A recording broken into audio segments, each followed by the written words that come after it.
Queridos, vocês sabem bem que tem acompanhado em oração, também tem acompanhado os relatos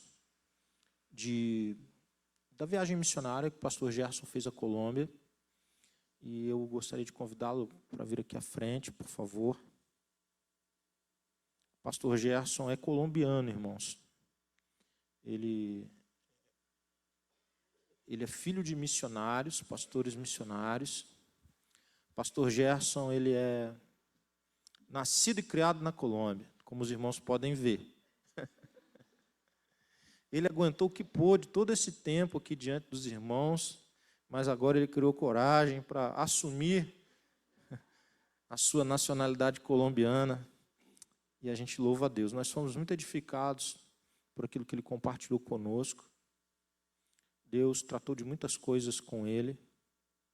E hoje nós queremos ouvir um pouco daquilo que Deus falou a ele, trouxe como ensino e como desafio.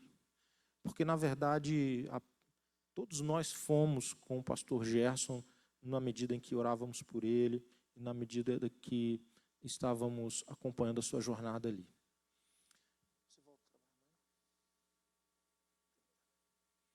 Gerson vai voltar para uma nova realidade agora. Eu achava que era amanhã, mas ainda não é, dia 1º. Gerson vai voltar a trabalhar em Guaramirim.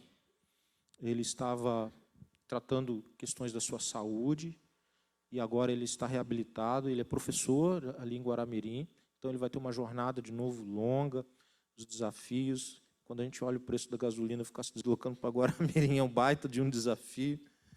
Mas o Senhor é com ele, e eu quero orar pela vida dele, irmãos. Eu quero convidar você a fazer o mesmo. Nós vamos orar, nós vamos interceder pela vida do Gerson. Vamos fazer isso agora. Bendito Deus, bondoso Deus.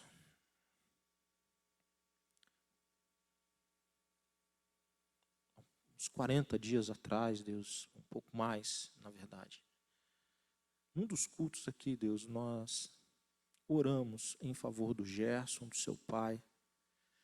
E nós pedimos ao Senhor que os ajudasse. O Senhor os levasse em paz nessa jornada, os protegesse, os usasse para a glória do Senhor como instrumento teu.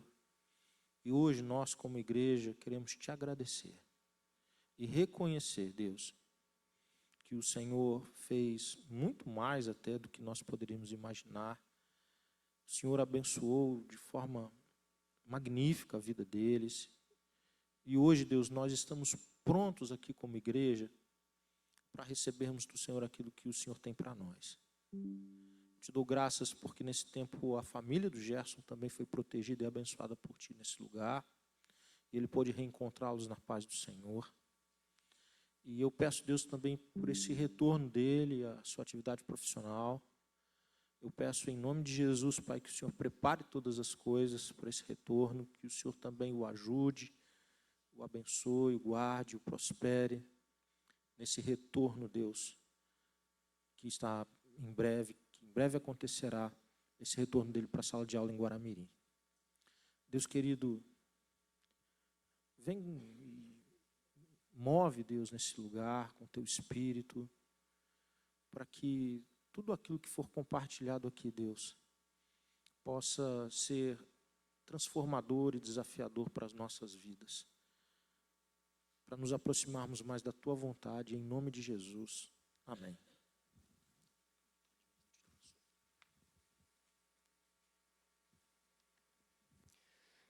Buenas noches, iglesia. Buenas noches, iglesia. Traigo saludos de mi tierra. ¿No me entienden? Hablo más despacio entonces. Les traigo saludos de Colombia. Boa noite, irmãos. Deus abençoe. Essa aula fica para a próxima. É um prazer estar de volta.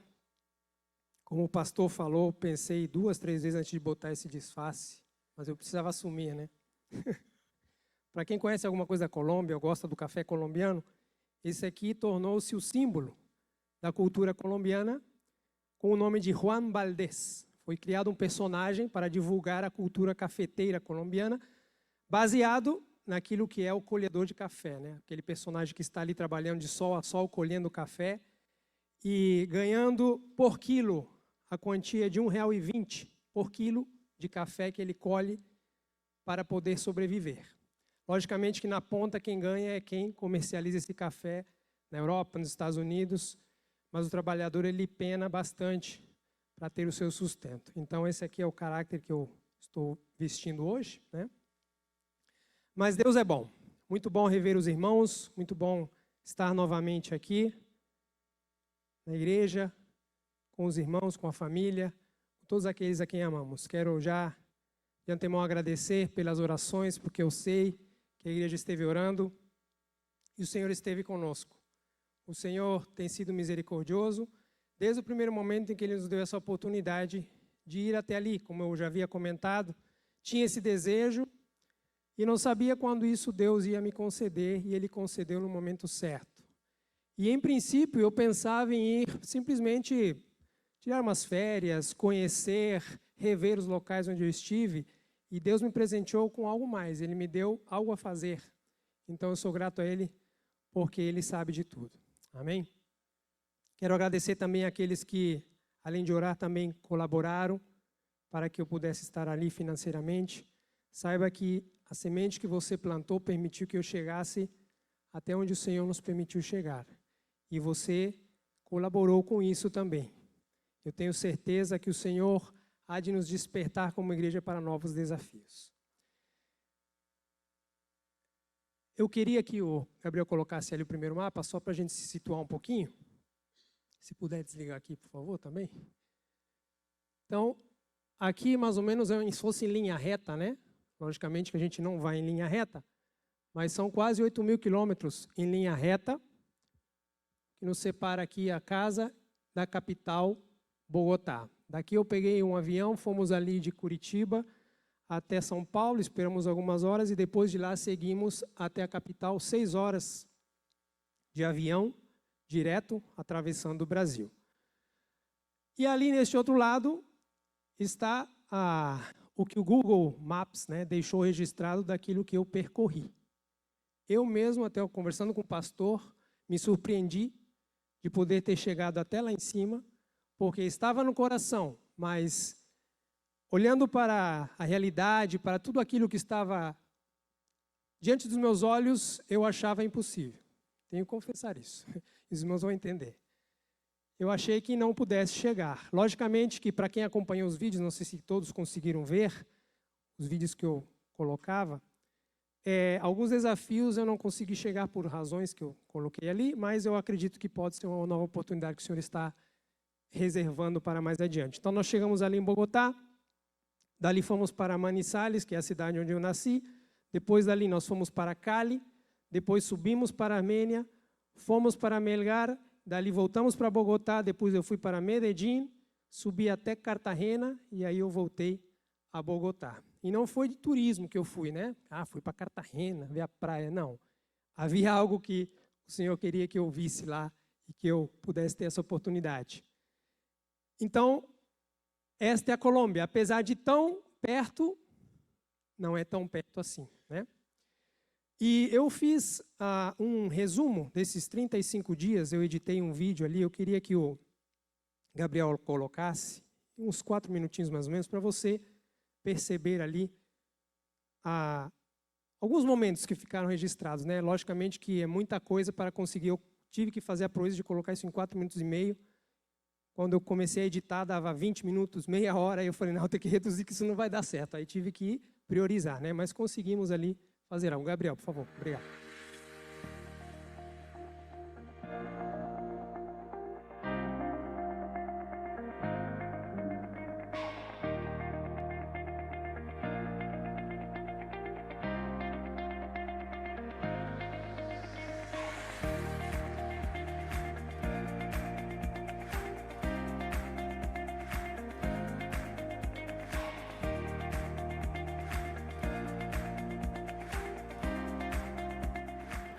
Você entende que quem comprou aquelas caixinhas ali, aqueles espaços ali, são pessoas de muito dinheiro para poder ter os seus ossos ali, aos pés da Virgem. Segunda que eles acreditam.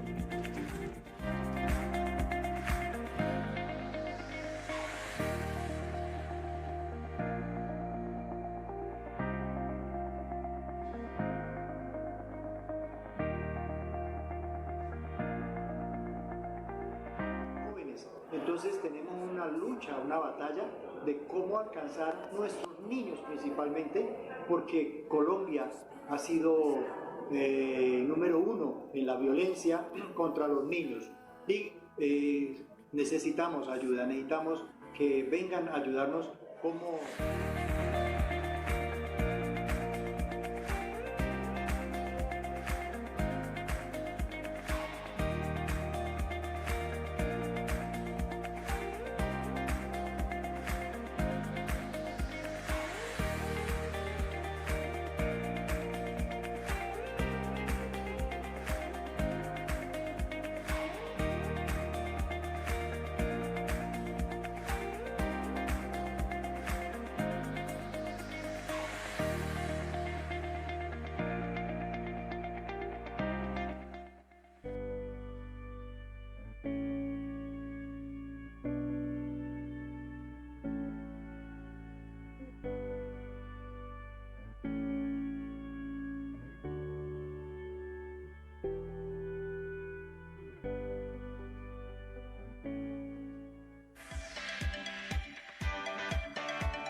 Tenemos los nuevos de patón.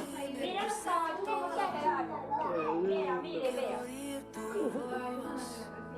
Te escucho, Señor, mi atención te entrego, a tus pies yo espero, aquí quiero estar, mi corazón anhela más de ti. Igreja Batista Ebenezer, Cartagena. Aqui funciona o projeto PEP.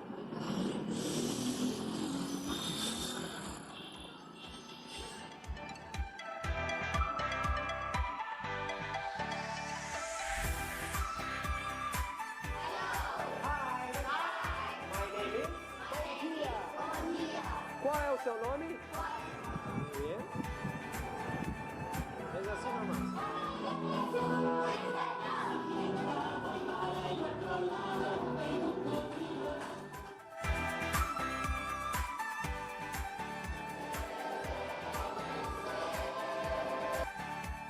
Olá, estou aqui na cidade de Cartagena com a pastora Adalci de Ávila e nós vamos conversar um pouquinho a respeito do trabalho que ela tem feito aqui e das necessidades deste lugar. Pastor Gerson, he tenido la oportunidad de poder visitar algunos programas de Pepe y él ha visto la necesidad que hay, ¿verdad? Sobre todo la necesidad que tienen los niños. Estamos teniendo unos conflictos, sobre todo en la parte de alimentación, la parte también de materiales útiles escolares que necesitamos, lugares que tengan espacio para poder tenerlos con mayor seguridad, para tenerlos allí en un lugar que con niños puedan merecerse y estar bien.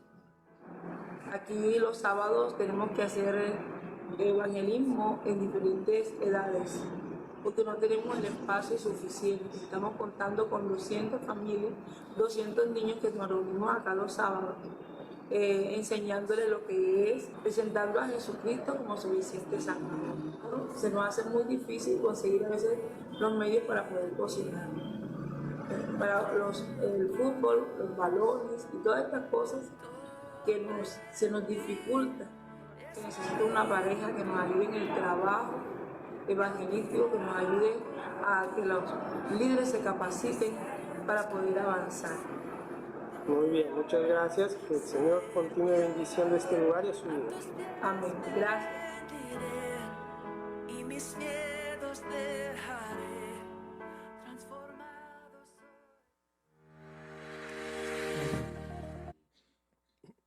Obrigado, Gabriel. Pode acender aqui se quiser, por favor. Muitos lugares, uma realidade em cada local, né, a começar ali pela capital.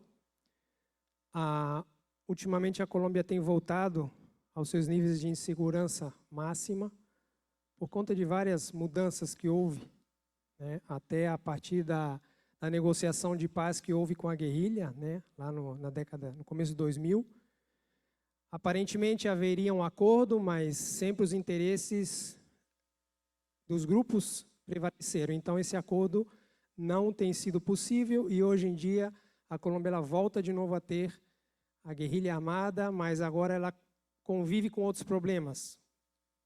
Outras forças paralelas que não são guerrilheiros, mas estão armados também, têm dominado algumas regiões da Colômbia e o pessoal vive na insegurança total. E apesar de que eles acreditavam, né, a esperança do homem de que por ter um presidente que chegou ao poder, sendo ele um dos principais guerrilheiros na época lá, forte, ele é o presidente da Colômbia hoje, acharam que ele chegando ao poder conseguiria resolver esses problemas, mas isso não é verdade. Agora ele está tendo que lidar com problemas que ele na época provocava. Então ele não tem, digamos assim, moral para poder dizer àqueles que eram seus companheiros de fila não fazer o que estão fazendo, porque ele fazia isso. Então é uma situação complexa que só Deus pode mudar. Então é uma realidade que eu vivi em alguns locais, em outros eu não pude chegar por conta disso, né? Eu tinha planejado, até contei isso num vídeo, visitar tribos de indígenas que estão ali na região, numa das regiões mais necessitadas, que é do Oeste Pacífico, mas não foi possível porque justamente esses grupos estão ativos, porque agora este ano eleitoral lá, então eles estão alvoroçados, eles estavam sequestrando os estrangeiros, pessoas que iam ali que não pertenciam. Então o nosso contato ali missionário disse: é melhor você não ir porque você está correndo risco. Então essa é uma situação bem complexa, que apesar de que nós temos situações complexas, lá na Colômbia são bem específicas. Eu queria compartilhar com vocês um texto. À medida que eu for compartilhando esse texto, nós vamos falando algumas coisas que eu posso resgatar dessa viagem. Para isso eu quero te convidar para abrir a Bíblia em João capítulo 6.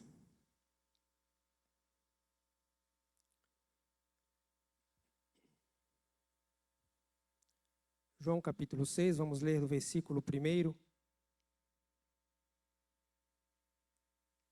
até o versículo 13.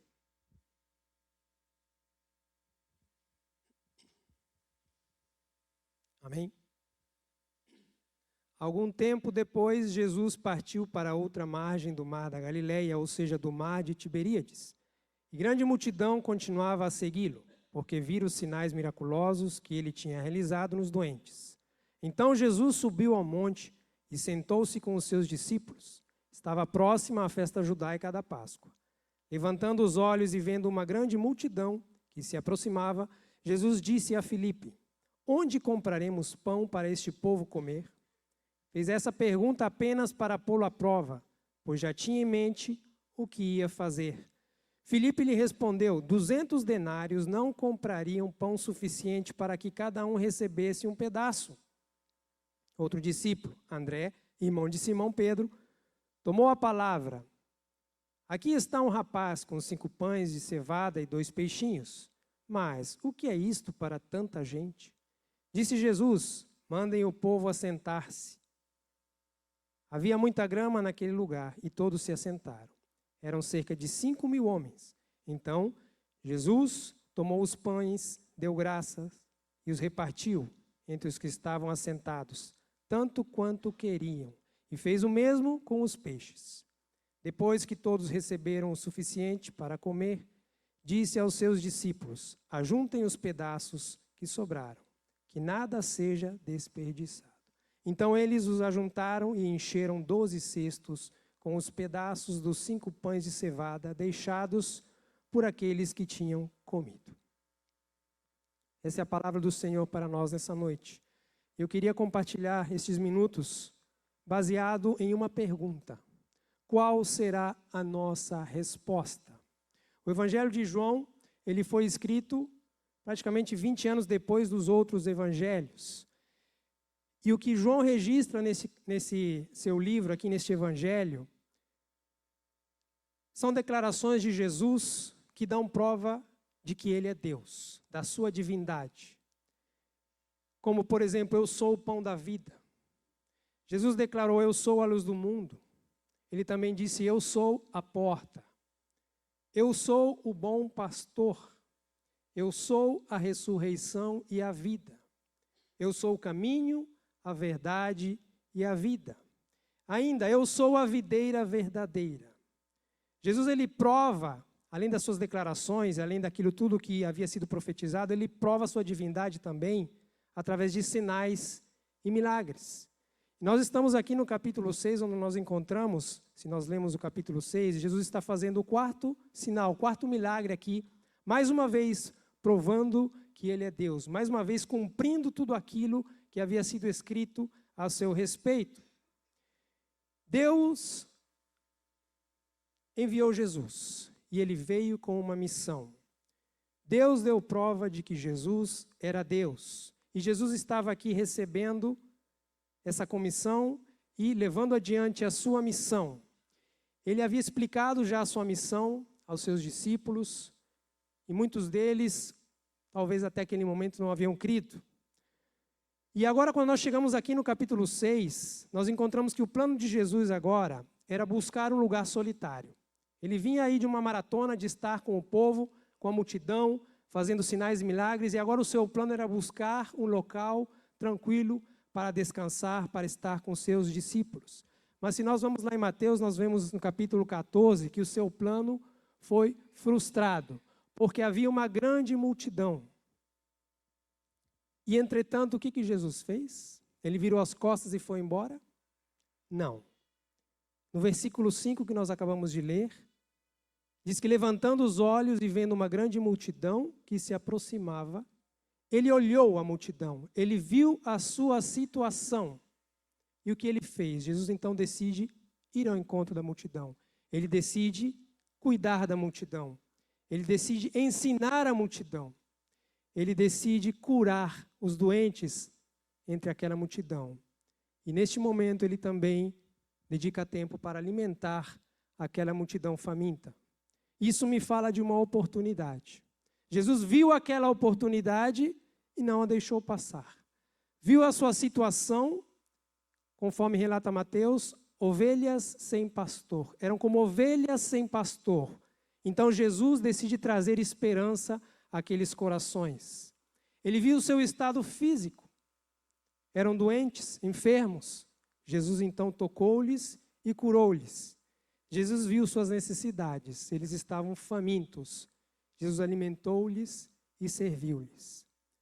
E nesse momento ele lança um desafio aos seus discípulos. Quando a multidão se aproximou, lá nos outros evangelhos, Jesus dá uma ordem, diz, dai-lhes vós de comer. E aqui em João ele faz uma pergunta. Onde compraremos pão para esse povo comer? Jesus faz uma pergunta esperando ter uma resposta.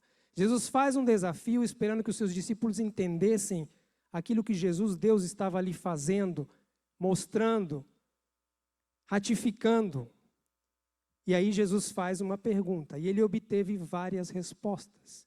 Eu queria ressaltar aqui uma primeira resposta que está aí no versículo 7. Filipe lhe respondeu, 200 denários não comprariam pão suficiente para que cada um recebesse um pedaço. A resposta do coração aprisionado foi a resposta que ele ouviu da boca de Filipe. A resposta, observem, de Filipe, ela não está de acordo com aquilo que Jesus perguntou. Onde compraremos? Foi a pergunta de Jesus. E o que Filipe falou? Não temos dinheiro. Jesus não perguntou se tinham dinheiro, se tinham recursos, simplesmente lançou o desafio. Onde compraremos? Como vamos resolver essa situação? O coração aprisionado impede ouvir claramente a voz de Jesus. A preocupação de Filipe naquele momento era ter o dinheiro, era contar com o recurso para comprar os pães. E a sua resposta, então, não correspondia ao pensamento que Jesus tinha naquele momento. Filipe lhe respondeu: 200 denários não comprariam pão suficiente para que cada um recebesse o seu pedaço. Eu acredito que ele estava pensando nele também. O que eu vou comer? Eu estou com fome também.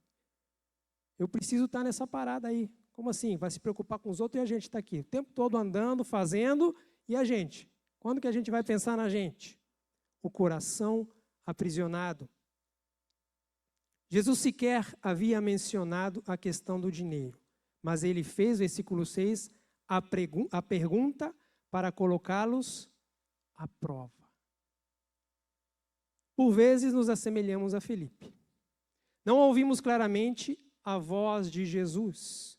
Não entendemos o que ele está perguntando. Nossa mente, a nossa atenção não está voltada claramente para aquilo que Jesus está falando, senão que está voltada para aquilo que está no nosso coração. O nosso coração e a nossa mente encontram-se aprisionados àquilo que temos, a minha régua de medida por aquilo que eu tenho, as possibilidades humanas, ao plano natural, aquilo que eu posso ver, aquilo que é palpável a mim, e aí eu meço a Jesus, a Deus, ao poder de Deus a partir dessa ótica. E essa é a resposta do coração que está aprisionado às coisas no plano natural. Um coração aprisionado ao plano natural, amados, não consegue ouvir claramente a voz de Jesus, convidando-lhe e desafiando-lhe para viver o sobrenatural. Será que estamos vivendo nesse plano sobrenatural ou estamos acostumados a viver no plano natural? Jesus fez uma pergunta: qual será a nossa resposta diante das necessidades do próximo? Alguma coisinha você viu ali no vídeo, alguma coisinha você ouviu pastores falando, pessoas que estão na lide. E qual será a nossa resposta? Diante das almas que estão como ovelhas sem pastor, qual será a minha resposta? Diante da necessidade de enfermos físicos e da alma, qual será a nossa resposta? Diante dos famintos pela palavra do Senhor, qual será a nossa resposta? O que mantém o meu coração aprisionado? O que mantém o teu coração aprisionado, irmão?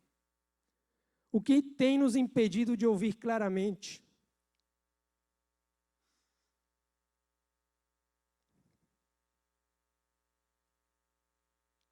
A voz de Jesus.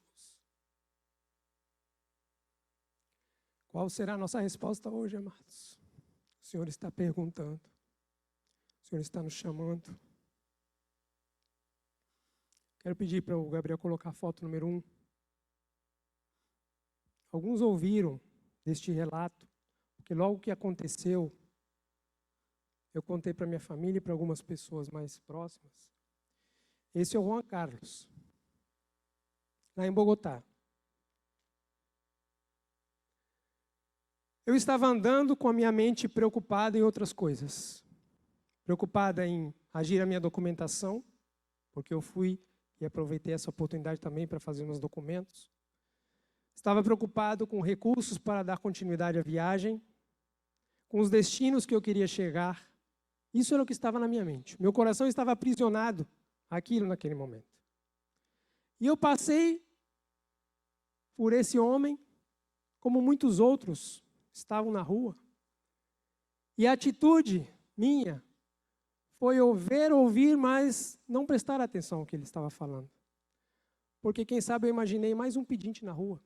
Isso está cheio todo o tempo, e a gente sabe que às vezes a gente fecha o nosso coração, porque muitas vezes a gente ajudou as pessoas, e a gente percebeu que elas nos usaram. E isso vai fechando o nosso coração. Mas aí eu fui andando, e aí o cara falou alguma coisa comigo, e eu não prestei muita atenção no que ele estava falando, e lá na frente, alguma coisa falou assim: volta. Eu voltei. E aí eu imaginei que ele ia me pedir dinheiro, mas aí eu fiquei envergonhado. Não me pediu dinheiro. Ele só queria ajuda.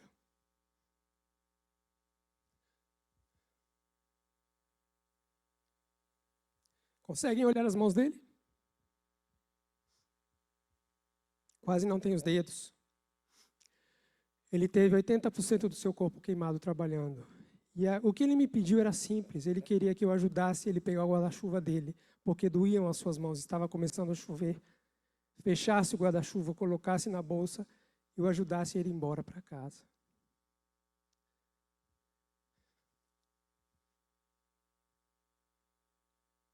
Eu voltei, ouvi o que ele tinha a dizer, fiquei muito envergonhado, porque eu passei de largo, como a história do samaritano, lembram? Mas aí naquele momento, eu dei um abraço naquele homem, comecei a falar com ele. Começamos a ministrar a palavra e ele começou a chorar muito. Começou a chorar muito e agradecer porque eu havia parado. Porque ele não queria dinheiro, ele só queria ajuda. E muitas vezes a gente não ouve as pessoas e muitas vezes a gente passa, deixa para lá e não dá atenção. O Espírito Santo me mostrou que eu estava errado, que eu precisava retornar, que aquele homem só queria um abraço, aquele homem só queria alguém que desse atenção. Alguma coisa de dinheiro eu tinha, ele também não consegue enxergar porque ele queimou seus olhos, ele me pediu para contar quanto tinha no seu copinho, para ele poder ir para casa. Coloquei o que eu tinha no bolso, contei para ele, guardei dentro da bolsa dele, falei da salvação, falei do plano de Deus, orei pela sua vida. E eu disse que eu ia na casa dele, mas eu não consegui encontrar mais aquele homem. Quando eu voltei e passei por aquele mesmo lugar. Ele disse, eu estou sempre aqui. Mas eu voltei e passei e não encontrei mais. Mas eu aprendi que se eu não tivesse parado naquele momento, aquele homem não ouviria o que eu precisava falar para ele. Se eu tivesse deixado para lá, é mais um pedinte. A oportunidade, queridos, Deus coloca diante de nós. E o nosso coração não pode estar aprisionado. As nossas preocupações, as coisas que estão tomando a nossa mente e o nosso coração. Qual será a nossa resposta? É isso que o Senhor está nos falando nessa noite. O Senhor nos coloca a oportunidade, as pessoas diante de nós. E nós precisamos parar, ouvi-las. Dar para elas aquilo que nós temos, que é Jesus dentro de nós. Quando Jesus perguntou, o que faremos? Onde compraremos? Ele obteve uma segunda resposta. Eu quero que você acompanhe comigo no versículo 8. Outro discípulo, André, irmão de Simão, Pedro, tomou a palavra e disse, aqui está um rapaz com 5 pães de cevada e 2 peixinhos. Mas o que é isso para tanta gente? Uns queriam despedir a multidão. Manda embora esse povo. Eles estão perturbando, a gente veio aqui para descansar. Outros disseram, não temos recursos, não podemos resolver. Despede a multidão, cuidemos só de nós. E aqui nós encontramos André, que se apresenta, mas com uma resposta diferente. A resposta de um coração indiferente.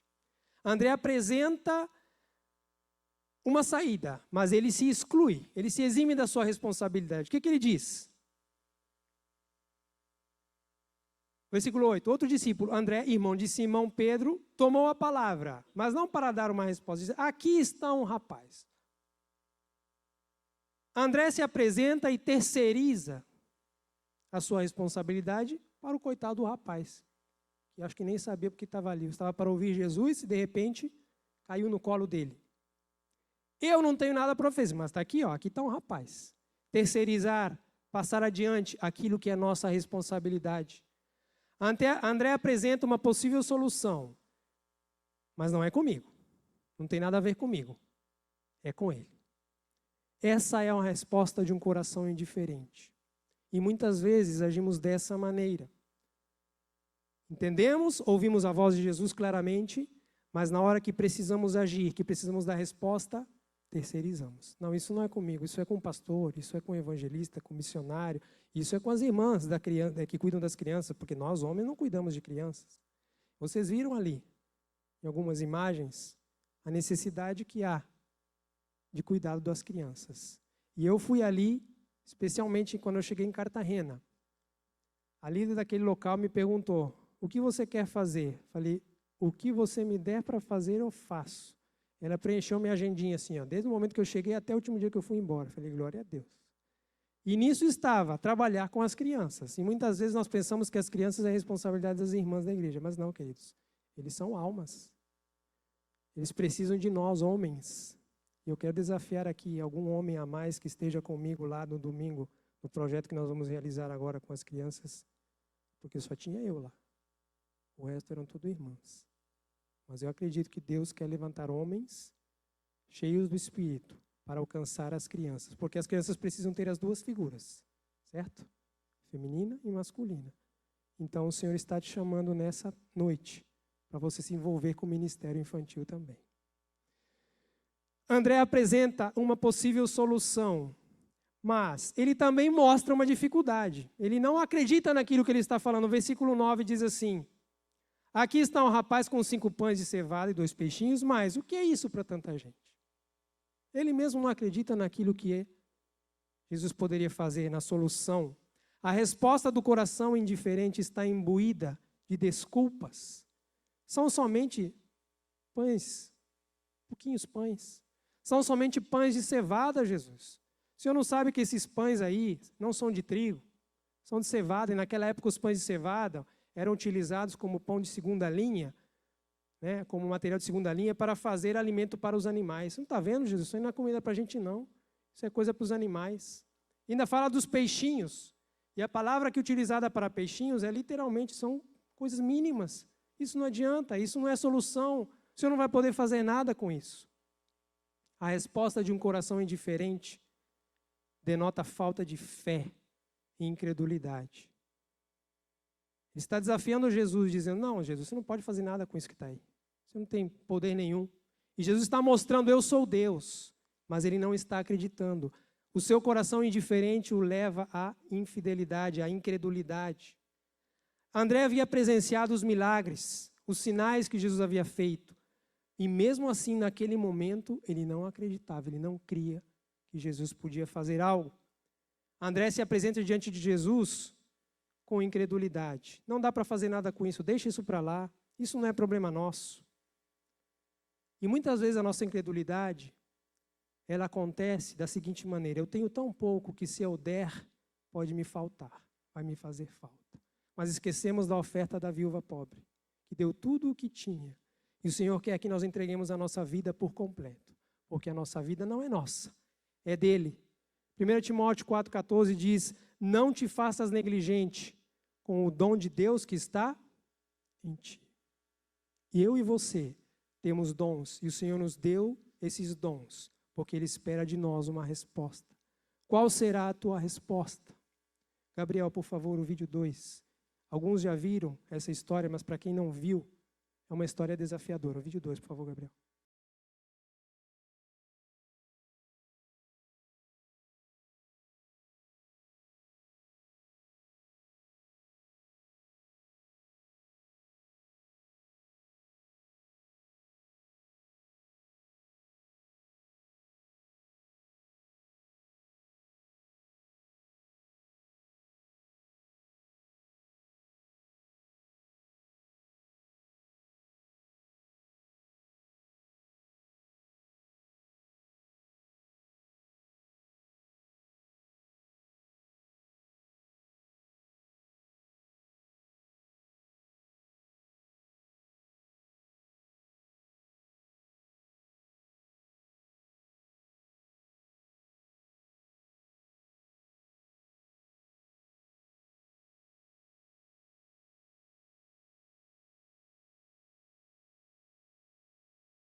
Essa é uma realidade que ainda assola a Colômbia.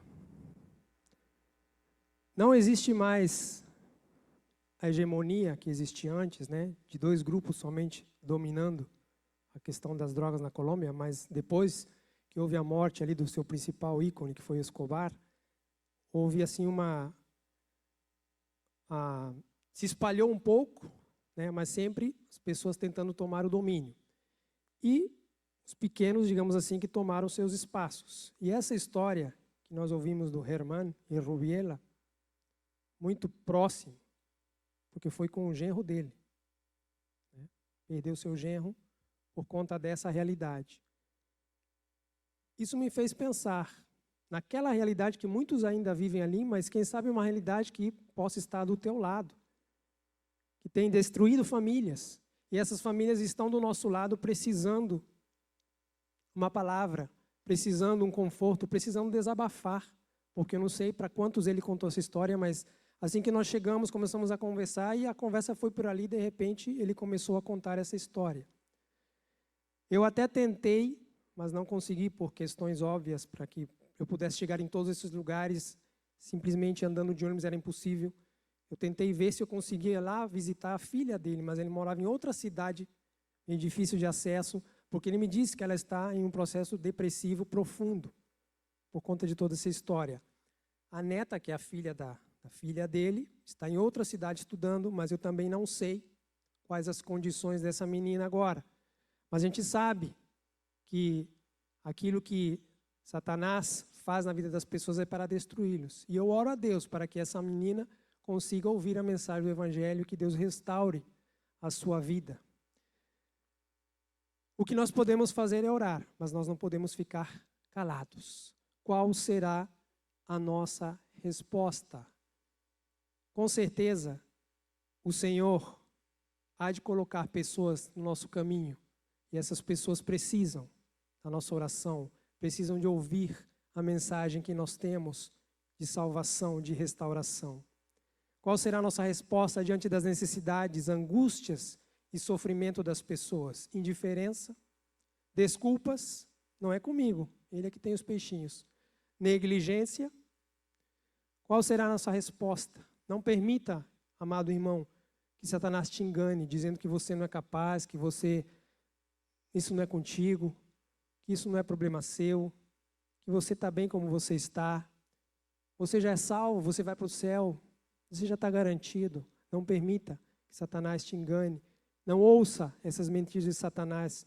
Você e eu fomos eleitos, fomos salvos. O Senhor nos deu o Espírito Santo que habita em nós. Ele nos deu os dons para que possamos ir e cumprir a missão, que é o ID do Senhor Jesus. Levar Jesus, a resposta para o mundo que precisa e está em trevas. Amém? Não sejamos como André. O que é isso para tanta gente? Não nos esqueçamos que o grande capital da igreja não são os recursos, nem humanos, nem materiais. É a fé. E a fé é a certeza, mas que se esperam. Não sei falar, eu não sei pregar, eu não sei falar, eu não sei como abordar. Hoje nós começamos o grande desafio na EBD.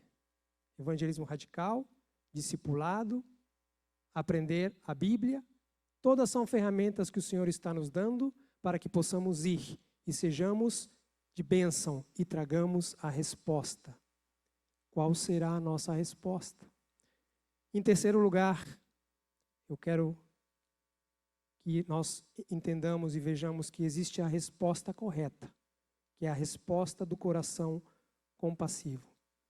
Jesus sabia o que ele ia fazer. E aí no versículo 100 nós vemos que ele falou, ele perguntou porque os colocou à prova. Mas Jesus sabia que havia uma necessidade para ser suprida. Jesus sabia porque ele é Deus e ele é soberano. E apesar de saber que o interesse da maioria daquelas pessoas que estavam ali era simplesmente saciar o ventre. Elas estavam ali porque sabiam que Jesus fazia milagres, podia suprir as suas necessidades, poderia trazer cura àqueles que estavam doentes, mas mesmo assim, o Senhor não desistiu deles, porque queria mostrar para eles que Ele é o caminho, a verdade e a vida, que Ele é Deus. Jesus olhou para eles com olhos de compaixão, a resposta do coração compassivo. no versículo 10. Disse Jesus: mandem o povo assentar-se. Mas havia muita grama naquele lugar e todos se assentaram. Eram cerca de 5.000 homens. Jesus trouxe alívio e descanso para aquele povo. Fazei-os assentar. Vinde a mim todos os que estáis cansados e sobrecarregados. E eu os aliviarei. Eu vos farei descansar. Essa é a resposta que o mundo precisa. E Jesus deu a eles a resposta. Jesus demonstrou-lhes que se preocupava com as suas necessidades momentâneas, mas também ensinou-lhes o reino de Deus. Jesus ensinou-lhes que não podemos fazer aquilo que é impossível, mas aquilo que é impossível, Deus faz. E Ele fez. Ele multiplicou os pães, porque Ele é Deus. A resposta do coração compassivo mudou a realidade. E isso é o que o Senhor espera de nós, que nós demos uma resposta de compaixão às almas, para que a realidade de muitos possa ser mudada. Mais cedo eu ouvi aqui de um rapaz da igreja que a sua mãe precisa de Deus e que é algo difícil, mas para Deus nada é impossível. Deus quer usar as nossas vidas para alcançar as pessoas que estão perdidas e nós precisamos nos colocar como instrumento nas suas mãos para ser a resposta às necessidades do povo. O milagre aconteceu nas mãos de Jesus. A presença de Jesus estava ali e trouxe bênção para as famílias. Versículo 11 diz: tomou os pães e deu graças. A bênção de Deus vem até nós, mas não termina em nós. E ele deixou claro isso e fez questão de que os discípulos entendessem isso. Jesus veio, tomou os pães, multiplicou, mas a quem ele deu a comissão de distribuí-los? Aos discípulos. Os faz participantes daquele momento. E assim nós aprendemos que o Senhor nos abençoa, mas a bênção não pode terminar em nós. Nós somos canais para abençoar os outros. Quem leva o alimento e a palavra, amados, somos nós. A provisão divina vem, mas nós estamos encarregados de levá-la adiante. Quem deve levar a mensagem de salvação aos famintos somos nós, a sua igreja. A resposta do coração compassivo saciou a fome e superabundou e sobrou, diz a palavra. Jesus nos ensina que a sua provisão e fartura é abundante, mas não temos o direito de desperdiçar a sua provisão. A resposta de Jesus trouxe consciência. Versículo 12. Depois de que todos receberam o suficiente para comer, nem mais nem menos, o suficiente, disse aos seus discípulos: ajuntem os pedaços que sobraram, que nada seja desperdiçado, para que nada se perca. O Senhor nos ensina a mordomia cristã. Quais os recursos que o Senhor tem colocado em tuas mãos? A tua capacidade, a tua inteligência, a tua destreza, os teus recursos financeiros. O Senhor quer que sejamos mordomos fiéis e que investamos isso na expansão do seu reino, pois tudo é dele. Foto número 2, Gabriel, por favor. Eu estava ali, naquele momento, falando com Deus, mas pensando e preocupado com as coisas. E naquela manhã o Senhor me fez ler esse texto. Está em espanhol porque eu tinha levado minha Bíblia em espanhol. Estava ali no Salmo 37, no versículo 7. Mas se você olhar, eu gostei dessa versão em espanhol porque ela é bem diferente do que está escrito em português. Diz assim: guarda silêncio diante de Jeová e espera nele. Ou seja, shh, fica pianinho. Você está reclamando do quê? Você está aí esbravejando por quê? Está aí todo aí, você acha que eu não sei? É isso que Jesus estava me mostrando. E eu tinha lido isso no meu devocional de manhã. E eu estava ali preocupado com essas questões e outras mais. E aí eu lembrei dessa palavra. Deus falou e Deus agiu. Lembra que eu disse que eu estava lá atrás preocupado quando encontrei o João? Com as questões de dinheiro, financeiras, porque os recursos que eu tinha não alcançariam para levar. Aí, nessa minha caminhada, eu fui até a imobiliária, que é de um dos irmãos da igreja lá, e lá nós estávamos conversando ali, e uma das suas irmãs, que estava ali, advogada, estava ouvindo a gente conversar, e eu reparei que ela estava no computador, pesquisando, fuçando. Daqui a pouco ela vira para nós assim e fala assim: ó, me dá o número do seu passaporte. Entendi para quê. Dei o passaporte para ela. E continuamos a conversar, daqui a pouco ela vira para a gente, pronto, está aqui. Imprimiu, comprou para a gente passagens de avião para a gente ir de uma cidade para outra. Porque ela tinha visto nas notícias que havia acontecido deslizamentos de terra e as estradas ali, elas são praticamente sempre uma única, né? Pista simples. Então, você não é que nem no Brasil aqui que você pega daqui para Curitiba, faz em 1h30, você demora horas e horas. Então, essa viagem que tinha 400 quilômetros ia demorar umas 14 horas para chegar lá, porque tinha que subir a cordilheira, descer. Ele falou, vocês vão ficar parados ali. E Deus tocou no seu coração e ela nos deu as passagens de avião. Eu fiquei surpreso com aquilo, mas aí fomos. E lá na frente eu entendi, porque aquilo que ela fez permitiu que eu guardasse um pouco mais de dinheiro para eu poder chegar lá em Cartagena. Porque se eu fosse usar aquele dinheiro para chegar ali, na próxima cidade, eu não teria para chegar lá. Então o Senhor me fez lembrar dessa palavra. Fica quieto, silêncio. Espera nele. E o Senhor nos surpreendeu dessa maneira.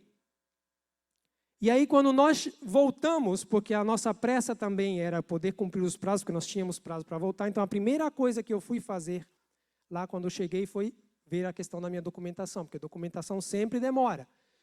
Só que eu cheguei no cartório, solicitei meu registro de nascimento, peguei lá e eu tinha que ir lá em outro lugar, fazer outro trâmite. Quando chegou lá, falou, tudo isso aqui vai demorar, porque você está nessa cidade, isso vai para Bogotá.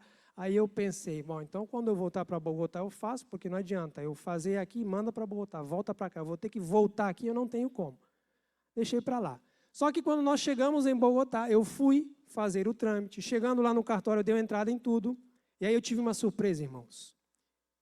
A pessoa começou a colocar os dados ali no sistema, olhou, não dava certo, olhou para mim, você nunca teve RG, lá chama-se cédula de identidade? Não. Que estranho isso, né? Mas por quê? Aí eu falei, porque quando eu era pequeno, eu saí daqui do país, então eu tinha só um documento na época ali, que era o registro de nascimento. Aí chamou outra menina, foi lá em cima, demorou uma meia hora, quando voltou, me levou para o outro lado e falou assim, nós temos um problema. Você está aqui constando como defunto. Eu descobri que eu estava morto. Mas o Senhor me trouxe a vida. Como assim? Eu estou aqui na tua frente. Não sou um fantasma? Não é? Pois é. Aí ela quis dizer, mas você não tem registro nenhum aqui? Aí contei a história para ela de novo.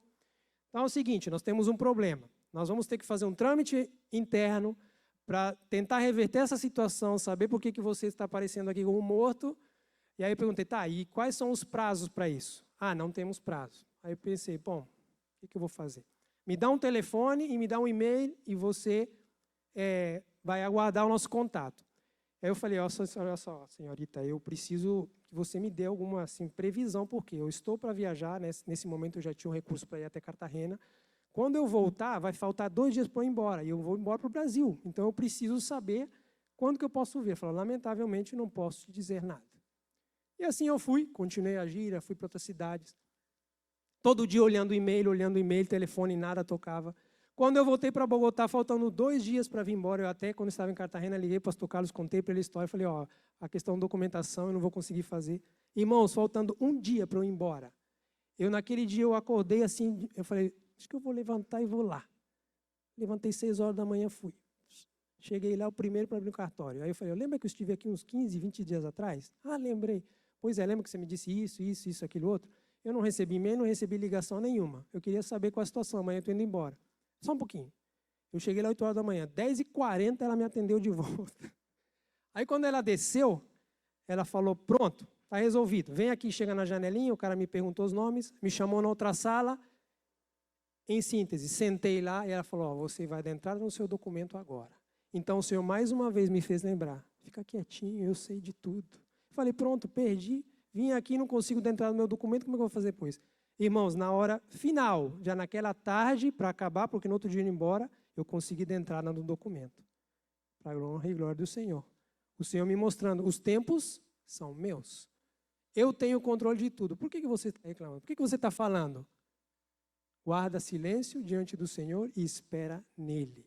E essas pequenas coisas que parecem tão bobas nos ensinam e nos levam a desafios maiores. Eu tenho certeza que o Senhor está nos desafiando hoje. E o que nós temos que fazer é esperar nele, contar com ele, não nos desesperarmos, mas entender que ele é o Senhor de tudo. Qual será a nossa resposta? O Senhor está nos convocando nessa noite a que entendamos que ele é Deus e ele quer fazer. Nosso próximo, nossa comunidade, nosso bairro, nossa cidade, nosso Brasil, as nações estão famintas da palavra do Senhor. Somente a igreja tem o alimento verdadeiro. A palavra não é a prosperidade, não é fazer obra social, cuidar das necessidades materiais das pessoas, mas através dessas atividades levar a verdadeira palavra do Senhor, que é arrependimento, regeneração, justificação e vida eterna. Deus está à procura de corações compassivos. Qual será a tua resposta? Quando eu fui para a Armênia, eu vi uma realidade. Uma cidade agrícola que não tem empresas. A pessoa se dedica ali a trabalhar nos cultivos de café, na plantação de café, outras frutas, mas aquela região ali precisa muito de ouvir a palavra do Senhor. Pessoas que tenham disposição de viver uma vida simples, de se misturar àquelas pessoas, viver a sua cultura, mas levar a palavra do Senhor. Quando eu fui para Manizales, vocês viram aqui o pastor falando a necessidade que há com relação às crianças. Quando eu fui para Medellín, uma outra cidade, uma outra realidade ali, nós subimos ali, estava em comunidades, favelas, literalmente. Ali a coisa é precária. Vocês viram ali no informe a questão dos venezuelanos. Aqui no Brasil nós tivemos um certo controle com a entrada dos venezuelanos, quando houve a operação acolhida na fronteira. Na Colômbia não aconteceu isso. Eles simplesmente atravessaram e foram entrando no país. Sem trabalho, sem documento, essas pessoas vivem espalhadas em miséria, crianças passando fome e por várias razões, uma delas é não causar impacto, até porque eu passei por um desses lugares onde esses venezuelanos vivem jogados nos trilhos do trem e eu não tinha como ficar tirando fotos, porque eles vão te olhar, o que você está fazendo aqui? Está tirando foto por quê? Então o que eu consegui tirar foi foto de ele, mas eu vi, irmãos, crianças comendo da lata do lixo, se jogando assim, pegando coisas para a lata do lixo. E lá eu visitei a Igreja Batista, para quem viu os vídeos, eles têm lá o que eles chamam de comedor infantil, que eles abrem um espaço e tem doações onde eles fazem refeições uma vez por dia para alimentar essas pessoas. E aquilo enche de crianças, porque ali é a única refeição que elas têm durante o dia. Quando eu fui para Medellín, eu vi a mesma situação. Medellín é, para quem conhece o Rio de Janeiro, é como se fosse uma concha assim, então as montanhas estão do lado e a parte central ali no meio. Só que a pobreza, os estratos mais pobres vivem tudo no morro. Então, quanto mais você sobe, mais necessitadas são as pessoas. E ali também a realidade daquele lugar que eu fui ali. A maioria que estão ali são pessoas que eles chamam de desplaçados. São pessoas que vêm de outros lugares, que não têm o que comer, não têm como sobreviver e ficam ali. E geralmente são pessoas do Oeste Pacífico ali, como eu falei, ou os venezuelanos. Então, a Colômbia ela tem que lidar com essa nova situação de pessoas que estão de fora, vindo, não conseguem trabalho, e isso tem causado, assim, grandes problemas sociais. Dentro daquilo que é a migração venezuelana, veio um grupo de delinquentes, porque não são outra coisa, mas são bandos que se formam nessas comunidades ali, e eles, chamados de Tren de Aragua, eles têm causado assim grandes problemas para a Colômbia, porque eles estão se formando, eles recrutam as crianças, recrutam os jovens, e eu tive um momento em que eu, sem querer, entrei num lugar desse assim, porque eu estava indo, seguindo o GPS, andando, e sabe que o GPS leva a gente para o lugar mais curto, E na hora que eu virei na rua assim, eu caí numa boca, só que eu não podia voltar, Se você voltar, pior. Aí eu fui andando, vi que tinha ali uma oficina de carros, eu fiz de conta que ia buscar um carro ali, e eu alcancei a ver, eram uns 15, 20 jovens e crianças, tudo ali. Eles iam na casa, pegavam a droga, iam lá na frente, paravam o carro e vendiam. Isso ali bem próximo da igreja onde nós estávamos. Então, assim, é uma situação, uma realidade onde realmente As pessoas ali precisam de uma resposta. Quando eu fui para Cartagena, que é lá no norte, a situação ali também bem complicada.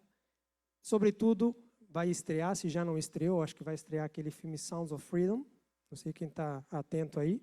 Ele vai tratar da problemática lá de Cartagena, que é a venda de crianças, a prostituição infantil, que existe ali, que foi denunciada ali e virou filme. Então, se você puder, assista. É uma realidade que eu vivi ali, que eu vi. Muitas crianças necessitadas, e eu fui em vários locais ali, bem mais carentes do que aquele onde estava a igreja, que assim é terrível você olhar a situação e ver tantas pessoas que precisam do amor de Deus, que precisam da mensagem de salvação que transforma as pessoas. Deus está à procura, irmãos, de corações compassivos hoje. Qual será a tua resposta diante da pergunta de Jesus? Diante do desafio de Jesus? Diante da missão da igreja? Qual será a tua resposta? A de um coração aprisionado às questões deste mundo? Aquilo que você vê? De um coração indiferente que diz, eu não tenho nada, é com ele ali. Isso não é para mim. Meu negócio é ficar aqui na igreja bonitinha, com palco novo, luzes maravilhosas, mas isso não é comigo. Ou a de um coração compassivo, que se coloca na brecha, que entrega a sua vida, que entrega os seus recursos, que entrega tudo aquilo que Deus nos dá para que o seu reino possa se expandir. Feche os seus olhos neste momento, curve a sua cabeça.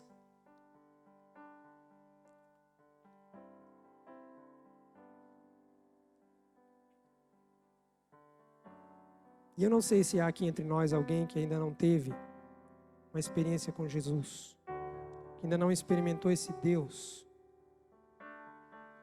que cuida, esse Deus que se importa com todos, esse Deus que entregou o seu Filho Jesus. Eu não sei se você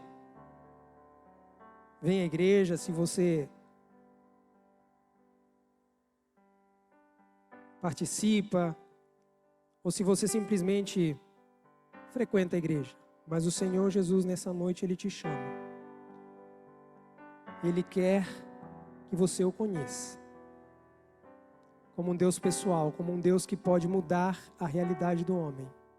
Como um Deus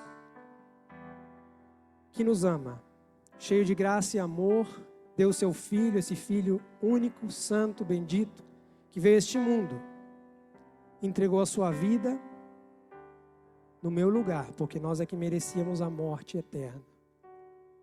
Entregou tudo ali na cruz, derramou o seu sangue, e quando nós olhamos para o sacrifício de Jesus na cruz, é o único que pode apagar os nossos pecados. Eu não sei a sua condição nessa noite, se você tem duvidado, se você não tem a sua fé com convicção em Jesus, se você ainda está lidando com a culpa, com o pecado, mas o Senhor quer ser a resposta para você nessa noite. Ele deu a sua vida, entregou-se ali na cruz para perdão dos nossos pecados, para nos dar uma certeza, para nos dar uma esperança, para trazer a nós a vida eterna. E o Senhor nessa noite te convida a que você o conheça e entregue a sua vida.